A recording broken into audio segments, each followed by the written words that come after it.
a Deus. Nós vamos ouvir a boa palavra de Deus, preste bastante atenção, porque Deus não apenas fala com você, mas fala também com o pregador através da palavra. Às vezes a pessoa acha que a mensagem que está sendo pregada é só para ela, mas não é. Às vezes é pregador também, é para muita gente, é para todos quantos inclinam os ouvidos para ouvir a voz do Senhor, para ouvir o que o Espírito diz às igrejas. Vamos aqui em Isaías capítulo 55, Isaías 55. E parece que o trem voltou. Vocês chamam de metrô aqui, né? É trem. Metrô lá em São Paulo é diferente. Metrô não faz esse barulheira que faz trem aqui não. Metrô é bem silencioso. Trem faz barulho. Lá tem trem, tem metrô, tem monotrilho, que é aquele que anda por cima. Tem trólebus, essa linha do MOVE aí, lá é chamado trólebus. Tem os ônibus elétricos, que anda através da eletricidade. Tem os normais também de combustível. Vamos lá, Isaías 55, versículo 10 em diante. Porque assim como descem a chuva e a neve dos céus, e para lá não tornam, mas regam a terra e a fazem produzir e brotar, e dar semente ao semeador e pão ao que come, assim será a palavra que sair da minha boca. Ela não voltará para mim vazia, antes fará o que me apraz e prosperará naquilo para que a enviei. Então nós temos que prestar atenção naquilo que Deus está falando. Não importa o que o homem está falando, o que os noticiários estão falando, muito menos o que o diabo está falando. O que importa é o que Deus fala. Em Números capítulo 23, vamos lá? Números 23. Números é bem fácil. No início da Bíblia, o primeiro livro é Gênesis, quer dizer início. Depois tem Êxodo, Levítico, Números, capítulo 23. Números 23.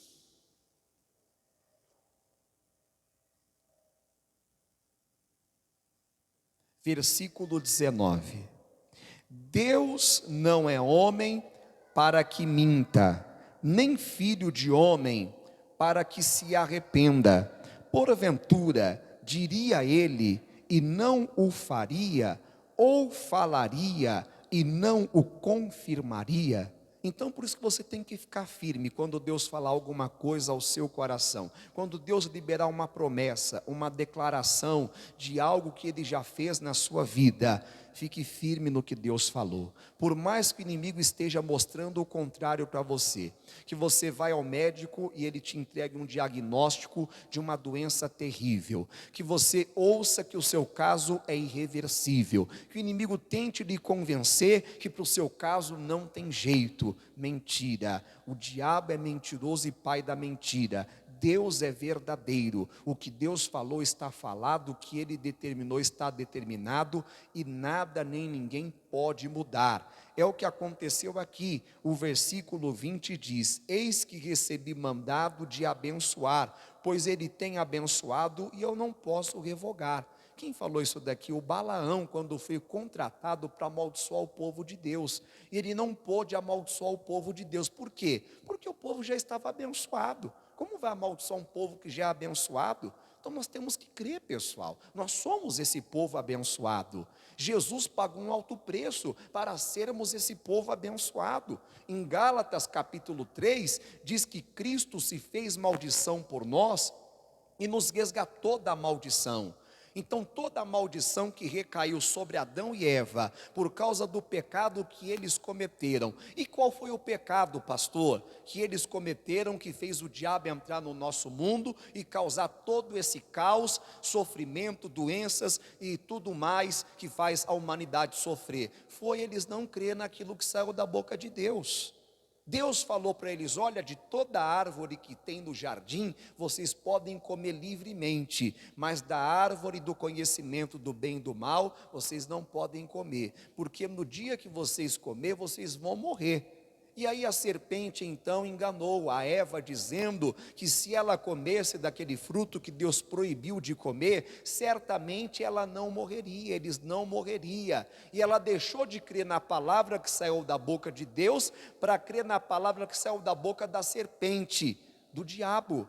E o diabo é o que? Mentiroso e pai da mentira. Mentiu e enganou Eva, enganou Adão, e aconteceu aquela tragédia, aquela destruição toda que nós sabemos. Eles foram expulsos lá do jardim e o sofrimento acompanhou toda a humanidade até a vinda de Jesus. Jesus acabou com o sofrimento e nos resgatou da maldição que Adão abriu a porta para entrar no nosso mundo. Hoje ninguém mais tem que viver uma vida amaldiçoada, uma vida de doenças, uma vida, sabe, de miséria, de escassez. Não, você tem direito de viver a vida abundante que Jesus nos trouxe. Ah, pastor, estou pagando os erros que eu cometi, os pecados. Jesus já pagou. Se você aceitar Jesus, se você se arrepender dos seus pecados, eles serão apagados e lançados no mar do esquecimento. E você não tem que deixar o diabo ficar te culpando, te acusando, te condenando, não. Porque maior é o Senhor que está em nós, maior é o sacrifício de Jesus que Ele fez para nos purificar, para nos limpar. Então nós somos esse povo abençoado, porque diz lá em Gálatas 3, se depois você abrir e ler, você vai ver que lá o Senhor diz que Ele nos resgatou da maldição da lei, fazendo-se maldição por nós, para quê? Para que a bênção de Abraão chegasse até nós. Então Abraão, ele foi obediente a Deus, e por causa da obediência de Abraão, as bênçãos vieram sobre ele e sobre a família. O filho que Deus pediu para ele sacrificar era uma representação do cordeiro, que é Jesus, que seria sacrificado por mim e por você, para nos tirar do pecado, nos libertar do pecado, e Jesus fez. Aquele cordeiro que o Abraão sacrificou era apenas uma representação do que Jesus faria por toda a humanidade, derramando o sangue dele, porque Jesus é o Cordeiro Santo, o Cordeiro vivo, que foi oferecido para nos purificar, para nos libertar. E Jesus então fez essa obra, e nós temos que crer, não ficar crendo no que o diabo fala, te culpando, te acusando, te condenando, usando quem quer que seja, para poder, sabe, ficar colocando você para baixo, dizendo que você não merece, que você tem que sofrer mesmo. Isso é tudo mentira dele, porque ele quer você sempre oprimido, ele quer você sempre sofrendo, mas Deus quer você prosperando, Deus quer você curado, Deus quer você liberto, como nós acabamos de ver em Isaías 55, a palavra que sai da boca de Deus não volta vazia. Assim como a neve e a chuva desce até a terra e não torna vazia, antes da semente para o que semeia e pão para o que come, assim será a palavra que sai da boca de Deus, ela não voltará vazia, antes fará o que o apraz e prosperará para aquilo que ele a destinou. O prazer do pai é ver os seus filhos prosperando, o prazer do pai é ver os seus filhos saudáveis, o prazer do pai é ver os seus filhos com a família unida, com a família servindo a Ele, com um casamento abençoado. Deus não quer que você seja uma pessoa envergonhada na vida, confusa, que não sabe para onde vai, não. Deus quer que você seja uma pessoa que sabe para onde está indo, para o céu, para a nova Jerusalém, para os braços do Pai. Meu amigo, minha amiga, creia no Senhor, creia naquilo que Deus fala. Como o centurião nós vamos ver aqui em Mateus capítulo 8, que ele acreditava que a palavra que saía da boca do Senhor não era uma palavra vazia. A palavra do nosso Deus não é vazia, como a palavra do homem é vazia. A palavra do diabo então nem se fala, é vazia. Vazia de quê? De bênçãos, mas cheia de pecado, cheia de coisa ruim, que se você deixar entrar em você, causa sofrimento, causa dano. É vazia das coisas dos céus, mas cheias das coisas às vezes diabólicas, que causa todo tipo de sofrimento na vida das pessoas. Por isso nós não temos que deixar a palavra do homem, que não vem da boca de Deus, entrar no nosso coração. Temos que sim, deixar a palavra que sai da boca de Deus entrar, tomar conta de todo o nosso ser, crer nela, e crer que assim como o Senhor disse, assim será. Assim Ele fará, Ele cumprirá. Mateus capítulo 8, versículo 5 em diante. E entrando Jesus em Cafarnaum, Chegou junto dele um centurião rogando-lhe e dizendo: Senhor, o meu criado jaz em casa paralítico e violentamente atormentado. E tem muita gente às vezes assim hoje também, violentamente atormentada. A pessoa fica perturbada, atormentada, e não só isso, ela fica violenta, agressiva. Quando não é agressiva fisicamente, que eu já ouvi caso, pessoas me procuraram e pedir oração: pastor, meu marido me bate, pastor, meu marido é violento. Já ouvi casos de pessoas dizer: pastor, meu filho me bate, meu filho é violento. Ou quando não bate, não é violento fisicamente, é violento verbalmente. Filho que fala cada palavra para a mãe, xinga o pai, que a mãe e o pai ficam até com medo de tanta agressividade, de tanta violência. O que é isso, pastor? Que faz o meu filho, que faz o meu marido, ou quem quer que seja agir dessa maneira? É o demônio, é o espírito mau que está na pessoa. É uma doença que está na mente dela, que está na alma dela, que precisa de ser curada, e essa alma precisa de ser liberta, e Jesus tem a libertação, como deu aqui para esse caso. Versículo 7, e Jesus lhe disse: eu irei e lhe darei saúde. Jesus tem a solução para tudo. E o centurião respondendo disse: Senhor, não sou digno de que entres debaixo do meu telhado, mas dize somente uma palavra e o meu criado sarará. O que esse centurião está declarando? Eu creio que a palavra que sai da tua boca, ela não voltará vazia. Eu creio que na palavra que sair da tua boca, ela vai levar cura para o meu criado, ela vai levar libertação para o meu criado. Eu creio que a palavra que sai da tua boca, ela tem todo o poder para desfazer as obras do diabo, para trazer a libertação. E por isso o milagre aconteceu. É essa fé que nós precisamos de ter, pessoal. Que tem gente que diz que crê em Deus, crê em Jesus, crê na palavra de Deus, mas é só da boca para fora, porque está mais crendo na palavra que sai da boca da serpente, na palavra do homem, do advogado, do juiz, do doutor, da pessoa que diz que o caso é perdido, que não tem jeito, do que na palavra de Deus. Aí não tem como ver o poder de Deus operar. Se eu não creio na palavra de Deus, como que eu verei o poder de Deus agir na minha vida? Se eu estou dando mais crédito a outras palavras, é como o povo de Israel. A congregação inteira chorou. Está lá em Números capítulo 13. Por quê? Porque deram mais crédito à palavra negativa dos 10 espias que vieram falando mal da terra, do que no que Deus tinha falado. E por isso choraram, pensaram em voltar para o Egito, e foi aquele caos todo, e aquela geração não entrou, pessoal. Eles ficaram rodeando 40 anos até morrer. Quem entrou foram os filhos deles, de 20 anos para baixo, que o Senhor não colocava a culpa, porque não tinha ainda o entendimento, a capacidade de entender, de discernir entre o bem e o mal. Mas aquela geração de 20 anos para cima, pereceu tudo, morreu tudo, no deserto, ficaram prostrados, porque deixaram de crer na palavra de Deus.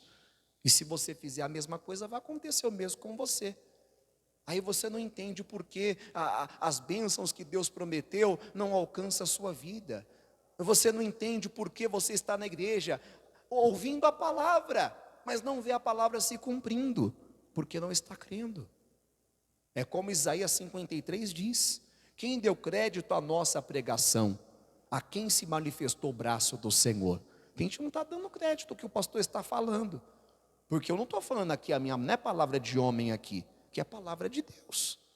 E às vezes tem gente que não crê. E aí vai acabar, às vezes, igual Herodes, morreu comido de bicho. Por quê? Porque não cria na palavra de Deus.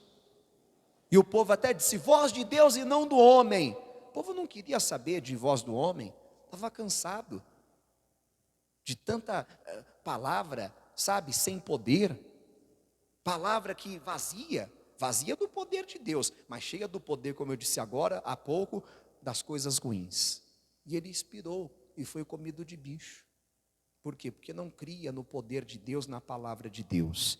E aí diz o versículo 9: pois também eu sou homem sob autoridade, e tenho soldados às minhas ordens, e digo a este vai, e ele vai, e a outro vem, e ele vem, e ao meu criado faz isto, e ele o faz. Olha que declaração forte. Além de crer que a palavra que sai da boca do Senhor não é vazia, mas era cheia de poder para fazer o milagre acontecer, ele cria que Jesus era a autoridade suprema, e o que ele mandasse, tudo tinha que obedecer, o universo tinha que obedecer às ordens do Senhor.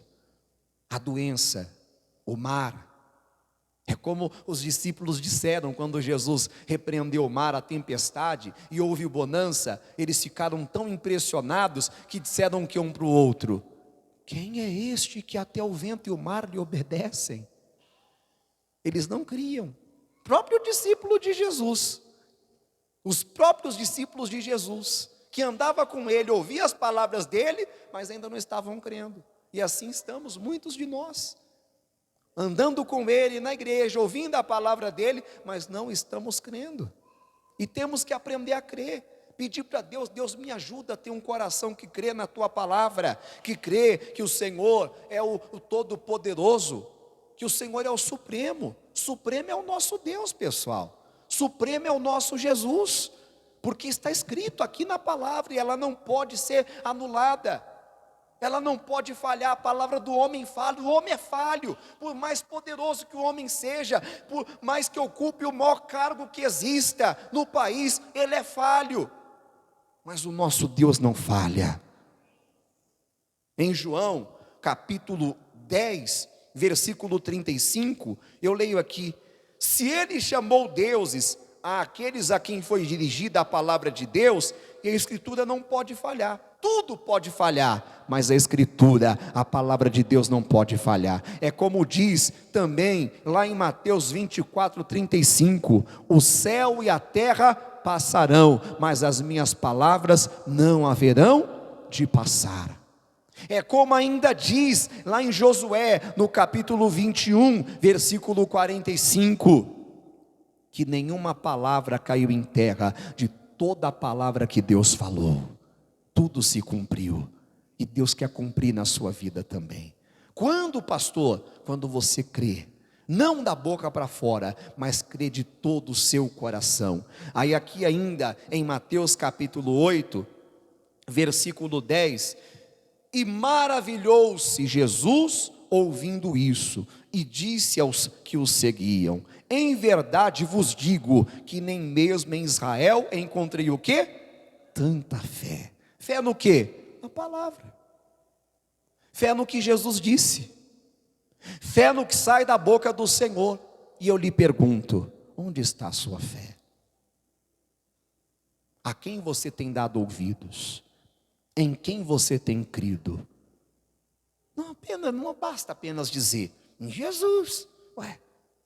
Então os sinais têm que seguir-se em Jesus, porque os sinais seguirão aos que creem. Se não tem sinais na sua vida, é porque você não está crendo. Simples assim. Pastor, como que eu sei se eu estou crendo em Jesus ou não? Pelos sinais, pela glória. Os que creem verão a glória do Senhor. Não tem glória de Deus na sua vida? Não tem sinais? Então é porque você não está crendo conforme diz as Escrituras. Simples assim. Aí tem que fazer como fez o pai do jovem lunático, lá em Marcos 9. Ele exclamou com lágrimas, dizendo: Senhor, eu creio, ajuda a minha incredulidade.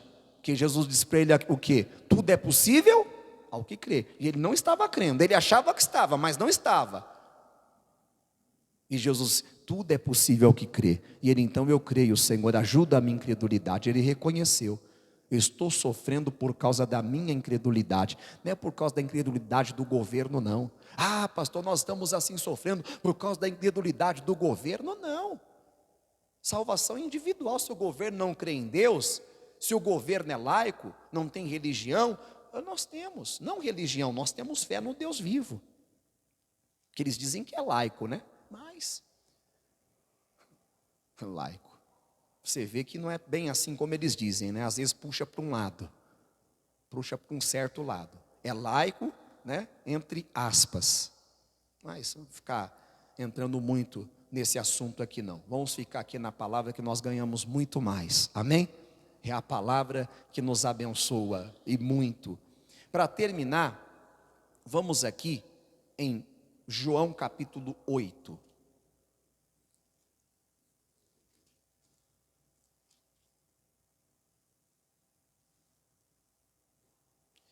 João capítulo 8. Quem achou, diga amém. Versículo 30 em diante. Dizendo ele essas coisas, muitos creram nele. Muitos, não está dizendo todos. Então tinha muita gente ouvindo ali, mas nem todos creram. Muitos creram. Porque está dizendo aqui, preste atenção, dizendo ele essas coisas, muitos creram nele. É igual aqui, eu estou falando com vocês. Mas talvez nem todos estejam crendo. Deus conhece o coração de cada pessoa. Ali tinha muita gente ouvindo o que Jesus estava dizendo, mas nem todos que estavam presentes estavam crendo, mas muitos creram. Jesus dizia, pois, aos judeus que criam nele: se vós permanecerdes na onde? Na minha palavra, verdadeiramente sereis meus discípulos, e conhecereis a verdade, e a verdade vos libertará. Qual foi o erro de Adão e Eva? Não crer no que saiu da boca do Senhor. Preferiu crer no que a serpente disse. E qual foi o outro erro deles? Não permanecer na palavra do Senhor. Tem que permanecer. Crer e permanecer. Ficar firme. O diabo vai tentar tirar você da palavra, porque ele sabe que a única maneira de levar você ao abismo, a uma vida de derrota, de fracasso, é tirando você da luz, é tirando você da palavra de Deus. Por isso que está escrito na parábola do semeador, que ouvindo alguém a palavra do reino de Deus, logo recebe com alegria. Mas como não tem raiz, quer dizer, tem gente que não se firma na palavra que recebeu, vem o maligno e arrebata do coração o que foi semeado. Quer dizer, a pessoa não fica firme, a palavra não fica no coração dela. Tem que ficar. E aí vai dar muito fruto. Diga graças a Deus. Vamos aplaudir o nosso Deus, que Ele é bom. Vamos orar?